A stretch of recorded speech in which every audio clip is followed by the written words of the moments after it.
Hello again and welcome to Fox Valley Headline Makers. I'm your host, Ryan Morton. All week long, the big topic in every news agency around the state has been the budget and how it's going to affect different areas of the state's many different agencies, how it's going to affect you in your own pocketbooks at home. And of course, one of the big issues that people are focusing on is the education system. The cuts that Governor Quinn has proposed to that, or going for a tax increase, so many different issues. And it just made sense then to bring in the superintendent of the Oswego School District 308, Dr. Dan O'Donnell, to talk about the situation in Oswego School District as well as in the state. Dr. O'Donnell, thank you for joining us. My pleasure, Ryan. Thanks for having me. Well, we actually scheduled this well in advance of the governor's speech. It's perfect time with him pushing back his address and with meetings that you have coming on the forefront, a lot going on in Oswego. As we've reported numerous times, a large shortfall befell your budget this year because of many different circumstances. If you could explain to our listeners a little background information before we get into the discussion of future savings or cuts rather than savings, what exactly put the district into this situation? There are a couple of factors at work here. As you know, we have revenue sources that include federal, state, and local. The federal is a very small piece. It's less than 2%, and it's targeted, earmarked for specific programs like special education, Title I schools, things like that. The two main sources of our revenue are the state revenue, which is about 27% of our revenue through general state aid or mandated categoricals, which include transportation, special education, programs of that nature, early childhood. The bulk of our money then comes from local. The rest of our money comes from local sources, which are through the property taxes that our taxpayers and patrons pay. The district is facing a dual problem. On the local front, with the economy crashing, housing prices, which basically in Oswego School District drive the equalized assessed valuation, because we're mostly rooftops, we're mostly houses with some commercial and some industrial. So as those housing prices collapse and sink, our equalized assessed valuation also is decreasing. That is one of the big drivers in what drives our local revenue.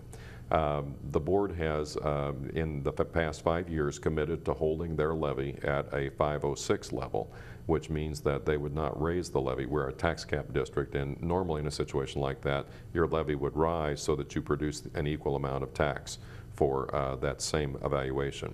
The board committed to holding their levy when they did a bond issue in 2006. So for one more year, we're going to have to hold that levy. Well, what's happening is instead of our levy going up to create more revenue on the local side, it's being held steady. So we're having to abate those taxes. And this year, that was about $3.1 million. So that's money that we would have had that we don't have because the board's honoring its promise. The second piece of the local side is that the second driver of local revenue is the consumer price index. And last year that was 0.1%. So all you can increase your local taxes in any calculation that uses that is 0.1%. And that's not very much money. This year it's a little bit better. It's about 2.7%. But for this coming school year, we combine half of the year based on that 0.1% and the other half on that 2.7%. So we'll average about 1.4% increase in our local taxes, less what we're capped with what the board did with holding the levy. So our local side is down. The state side obviously has been decreasing and is going to decrease because of the state's budget issues. So those two things combined, the first phase that we went into, $3.3 million of that first $5.5 million that we cut was to address the local issues. We knew we were going to have a shrinking budget. We're still growing. We grew 711 more kids this year.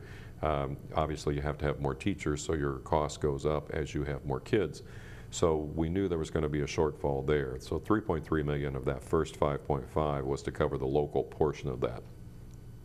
We knew from talking to our legislators and our colleagues in the state that there was going to be a reduction in state funding as well because of the state's budget issues.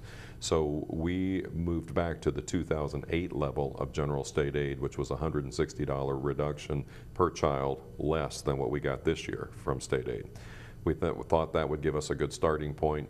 Maybe if things worked out well, we would cover the whole thing. So that was the other $2.2 million in that first $5.5 million phase one reduction. So that package we put together and we approved it last month. And when you look at that package, and I forgot to warn our viewers at home to get their calculators out before that so they could figure out all these numbers, basically what it comes down to is that when your finances, your budget is based on largely property value, and property value goes down, you're going to have less funds coming in. Absolutely, the revenue decreases. And the state is facing the same situation with all the bills that they have left to pay, and so that's how you got into the situation you did last month, preparing for that deficit. So $5.5 billion was the plan last month that you foresaw being short. You passed the board passed some controversial, I would say, but also necessary changes to make sure that you could meet your budget. Among them were increasing revenue through breakfasts and increased fees, but the largest part was a reduction in staff, 80 employees. If you could explain how the district was affected by that and why you chose to go after that area rather than any other. Sure.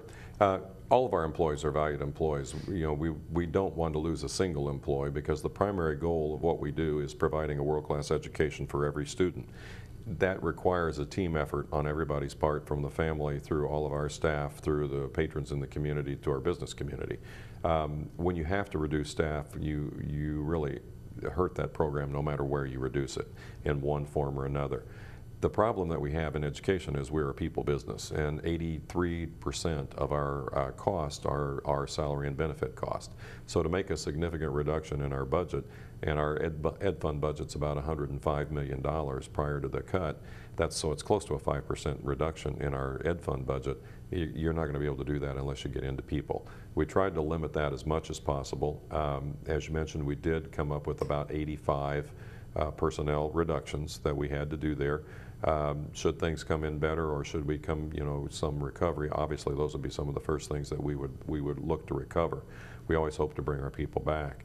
But you look at everything that you can squeeze first of all before you go to people, and we looked at reducing cost across the budget. We reduced building budgets, we reduced athletic budgets, we reduced all of our expenditure areas.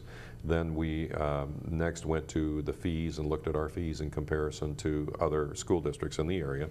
And we were low. We hadn't raised our fees for a while, so we brought some of our fees up to the median level of area school districts, and that allowed us to generate some additional revenue.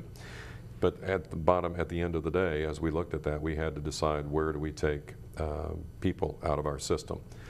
In our case, we are fairly lean in the administrative staff. We don't have a lot of extra administrators. We don't have a lot of extra teachers. Our class sizes have been creeping up because of our growth anyway. We don't have a lot of extraneous programs. We run a good educational, a good solid program, but we don't have a lot of extra things in the program that we could do without. We feel like all of our programs are necessary for kids. So that left us very limited places where we could reduce. So we had to go to support staff on the first round.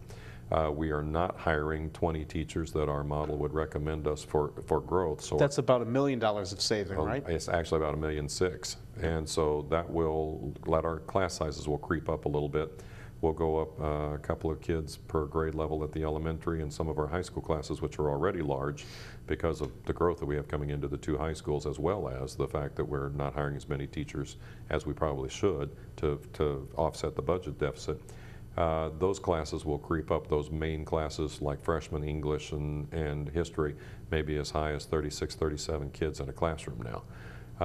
That's just from phase one. And then, of course, our teaching assistants, we had a large reduction in teaching assistants who assist at the elementary and with the regular classroom and with supervision duties, who also assist at the middle school and high school level with helping out in the library, helping out with technology, things like that.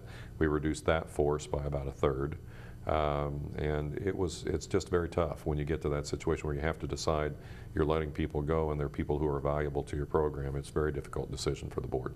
I was at that board meeting last month when the board did decide to go with this, and it was very difficult for each of the members. You could tell when people got up and spoke and discussed how important the TAs particularly were to their students' education, their kids, all different walks of life, people telling you, but those changes need to be made. And it was clear that as much as difficult as it was almost a last resort. So then the question comes to mind, well, now you have a new doomsday plan. If you cut everything that you possibly could have last time, well, now where do you go? And before you answer that, I don't want to interrupt the discussion with a break before, so we're going to take a break now, and then we'll come back and you'll find out exactly what is the plan moving forward, as almost over $10 million might still need to be cut from the budget. We'll talk about that after this.